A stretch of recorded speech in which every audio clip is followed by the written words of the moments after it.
इन साथियों, जैसा कि सभी युवाओं की मांग थी कि सर हमें सुप्रीम कोर्ट के वकील से संपर्क करके और संवैधानिक रूप से इसका सहारा लेना चाहिए। शुरू से मैं युवाओं के साथ जुड़ा हुआ हूं, चाहे वो आंदोलन हो, चाहे आगे सुप्रीम कोर्ट का हो या उसके बाद भी किसी भी प्रकार की कुछ ज़रूरत पड़े, और जो भी इस मुहिम में जो कार्य कर रहे हैं उन सब के हम साथ हैं।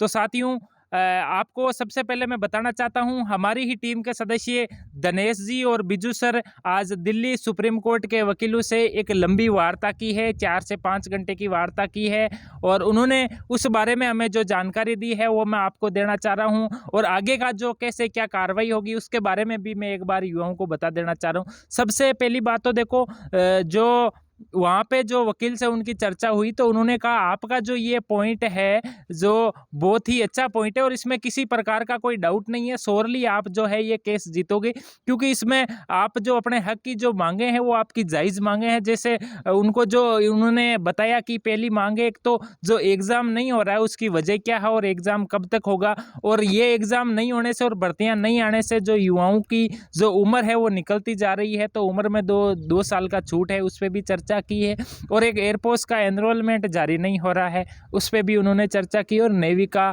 जो फॉर्म है वो ऑनलाइन, जो पेपर है वो ऑनलाइन होना चाहिए। तो उसको लेकर सबसे पहले मैं युवाओं को, मेरे पास फ़ोन आ रहे हैं कि सर हमारे डॉक्यूमेंट्स भेज दें, ये भेज दें, तो आप किसी भी प्रकार का टेंशन मत लीजिए। जो वकील ने अगले 2 दिन में हमारे से जो डॉक्यूमेंट्स मंगवाए हैं वो दिल्ली से आज वापस आ रहे हैं, हमारी एक टीम वहाँ पे भी काम करेगी और वो आके जो जो डॉक्यूमेंट्स हमें रेडी करना है अगले 2 दिन में हम मिलके जो भी डॉक्यूमेंट्स है वो तैयार कर लेंगे, और जिन जिन लड़कों के डॉक्यूमेंट्स हमें चाहिए होंगे वो हम फ़ोन कर लेंगे। एक आप बिल्कुल बेफिक्र रहिए, बच्चे ये टेंशन ना लेके सबके डॉक्यूमेंट्स लगने चाहिए, नहीं, जितने बच्चों के डॉक्यूमेंट्स लगने हैं वो हम डायरेक्टली बच्चों के किस किस राज्य से लगने हैं, क्या लगने हैं, हम डायरेक्टली फ़ोन करके और उनसे डॉक्यूमेंट्स ले लेंगे। आपको किसी प्रकार के कोई डॉक्यूमेंट्स हमें भेजने की ज़रूरत नहीं। जो भी काम कर रहे हैं सभी लोग अच्छा कार्य कर रहे हैं। उन्होंने जो हमें बताया है, मोटा तौर पे एक बार बता देता हूँ कि एक तो जो कैंडिडेट एनरोल है, जो कैंडिडेट वहाँ पे पीआईएल फिल करेंगे वो एनरोल होता है, और दूसरा पिटिशन दायर करते हैं तो कोई संगठन होता है, तो उस संगठन, वो संगठन भी साथ में लड़ सकता है। तो आपको मैं बता दूं, जो हमने अभी संगठन बनाया था युवा रक्षा संघर्ष समिति, उसका अध्यक्ष होने के नाते मैं भी उनके साथ हूं। किसी भी प्रकार की, चाहे उनके साथ फिजिकली हो, चाहे उनको किसी प्रकार के धन की ज़रूरत हो, क्योंकि हमने जो संगठन बनाया था उसमें 100 के करीब हम लोग हैं जो कभी भी किसी भी परिस्थिति में, चाहे ज़रूरत पड़े, चाहे पैसों की ज़रूरत पड़े, तो हम 1000-2000 रुपये भी इकट्ठे करके और लाख से 2 लाख रुपए तुरंत इकट्ठे करके और उसमें जो भी वकील मांगता है उनको दे सकते हैं। और जो भी हम बच्चों को लेके जाएंगे जहाँ पे उनके डॉक्यूमेंट्स लगेंगे तो वो बच्चे भी बेफिक्र होकर रहिए, उनको भी हम ले जाना करना, वहाँ पे रहना करना वो हमारी तरफ से ही होगा। हम बच्चों से पहले भी किसी प्रकार के पैसे नहीं लिए और आगे भी नहीं लेंगे, लेकिन जो संस्था संचालक है उनसे हमें ज़रूरत पड़ी, हमारी टीम के हैं वो सारे हमारे साथ है इस मुहिम में, उनसे ज़रूरत पड़ी तो हम करते रहेंगे, उसमें बच्चों को किसी प्रकार की कोई टेंशन लेने की ज़रूरत नहीं। सहदेव जी भी मेरे शुरू से साथ जुड़े हुए हैं, ये भी एक अच्छी राह शुरू से बताते रहें। सहदेव जी से भी मैं निवेदन करूंगा कि आप बच्चों को कुछ इस बारे में बताइए। जय हिंद, नमस्कार सभी को। तो लगभग 2 से ढाई महीने अपने को संघर्ष करते हुए हो गए हैं, और सभी मेरे जो देश के भावी फौजी हैं उनके लिए जब तक सारा डिफेंस परिवार है तब तक उनको ज़्यादा चिंता करने की ज़रूरत नहीं है, क्योंकि सभी लोग एकजुट होकर ये प्रयास कर रहे हैं। और इसमें युवाओं की भागीदारी इतनी सी रहेगी कि आप अपनी तैयारी को कंटिन्यू रखें, आप अपनी मेहनत करते रहिए, क्योंकि आपके सपने, आपके माँ बाप के सपने आपके लिए बहुत ज़रूरी है और उस सपने को आपको साकार करना है। जैसा कि अपन ने चाहे दिल्ली पर जो जंतर मंतर पर प्रोटेस्ट था, या चाहे 8 मई को भारत बंद वाला था, और फिर लास्ट में जो हमारे जितनी भी कमेटियां बनी, उन कमेटियों के आधार पर हमने ये निर्णय लिया कि अब जो रास्ता है वो संवैधानिक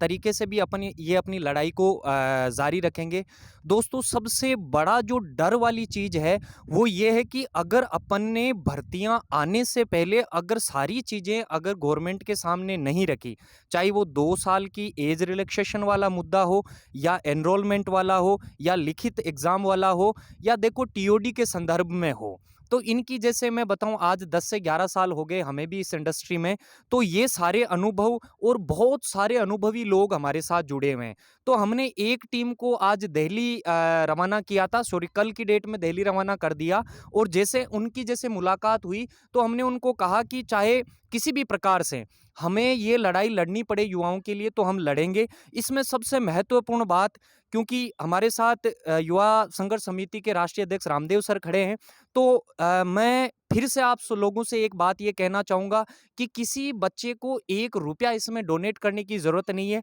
ये सभी संस्था परिवार जो कि आपके गार्जियन जैसे हैं, आपके माता-पिता जैसे हैं, जैसे-तैसे अरेंज करके ये लड़ाई अपन लड़ेंगे और इसमें सफलता मिलने के बहुत ज़्यादा चांसेस हैं। तो अपन ने ये बात आगे रख दी है क्योंकि जैसा कि आपको सबको पता है कि आर्टिकल 26 और 32 के तहत अपन हाई कोर्ट और सुप्रीम कोर्ट का दरवाजा खटखटा सकते हैं। तो इन्हीं पे मैं आज आभार ज्ञापित करता हूं कि हमारी टीम के मजबूत जो 2 कंधे हैं, धनेश जी और बीजू सर, उन्होंने जाके लगभग 3 घंटे की लंबी वार्ता की और जैसा-जैसा कि जो समिति की तरफ से मार्गदर्शन या समिति की तरफ से जो बातें रखी गई थी, उन्होंने वो बातें जाके रखी और उन्हीं बातों से ये निष्कर्ष निकल के आया कि हाँ, हम विदिन 2 या 3 दिन में अपनी ये कार्रवाई चालू कर देंगे और जितना भी वकील महोदय से जो बात हुई या जो वहाँ से इनपुट हमें आए, तो उनका कहने का मतलब ये है कि अपने को बहुत जल्दी इसमें सफलता मिल जाएगी। तो सभी से ये निवेदन रहेगा कि ज़्यादा से ज़्यादा युवा इस चीज़ के लिए जागरूक रहें। सबसे बड़ी बात है कि युवाओं को एक निवेदन रहेगा कि आप किसी भी भ्रांति में मत फँसिए। कोई कहता है ये नहीं होगा, कोई देखो होगा वही जो खुदा को मंजूर होगा, ईश्वर को मंजूर होगा, लेकिन प्रयास करना कहीं पर भी गलत नहीं है। और अगर वो अपने छोटे भाइयों के लिए हम प्रयास कर रहे हैं, अपने बच्चों के लिए प्रयास कर रहे हैं,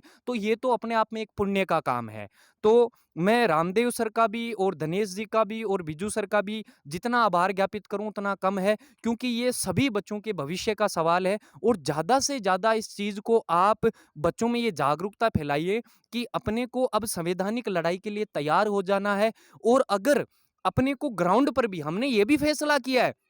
कि हम एक तरफ से संवैधानिक तरीके से भी तो लड़ ही रहे हैं, हम ग्राउंड पर भी उन चीज़ों के लिए तैयार हैं जो कि अगर अपने खिलाफ अगर एक भी चीज़ आती है तो अपन उनका विरोध करेंगे। अपने पक्ष में ही सारी चीज़ें आएगी, लेकिन खुदा ना खास्ता अगर अपने विपक्ष में एक भी चीज़ आती है तो ग्राउंड पर भी हमने प्रीवियस 10 दिन से काम करना स्टार्ट कर दिया है। आगे रामदेव सर इस चीज़ में के बारे में आपको और ब्रीफली बता देंगे। जो भी है अब युवाओं के हक के लिए लड़ने के लिए पिछले 2 महीने से उतरे हुए हैं, तो आपसे वादा करते हैं आखिर तक जब तक आपकी मांगें पूरी नहीं हो जाती तब तक हम लड़ते रहेंगे। और सभी मेरे साथियों जो संस्था संचालक है उनसे भी निवेदन है, युवाओं के हक में आप भी हमारे साथ शुरू से थे और आगे भी रहिएगा। और एक जो मैं सभी साथियों से ये भी कहना चाहता हूँ, ये अपन सबका काम है, किसी प्रकार की कोई आप गलत कमेंट या गलत ऐसा ना करें जिससे किसी व्यक्ति को ठेस पहुँचे। और सभी हम साथ है और साथ ही रहेंगे। और जल्द ही जो हमें वकील साहब ने टाइम दिया है कि अगले 2 या 3 दिन में हमारे से जो भी डॉक्यूमेंट्स मंगवाए हैं वो हम जल्द से जल्द डॉक्यूमेंट्स पूरे करके और वकील साहब को सौंप देंगे। और जैसे भी आगे जो भी होता है उसके बारे में भी आपको सूचित कर दिया जाएगा। और ऐसा नहीं कि सिर्फ हम कर रहे हैं, भारत में खूब जगह से आपको पता है अलग अलग जगह से लोग ये कर रहे हैं और बहुत अच्छी बात है, करना भी चाहिए। सभी को जो प्रयास है सभी को करना भी चाहिए और हम उनके साथ है, जो ग्राउंड स्तर पे लड़ रहे हैं उनके भी साथ है और जो संवैधानिक रूप से लड़ रहे हैं उसके भी हम और हमारा संगठन है वो पूरा साथ है। जय हिंद, जय भारत।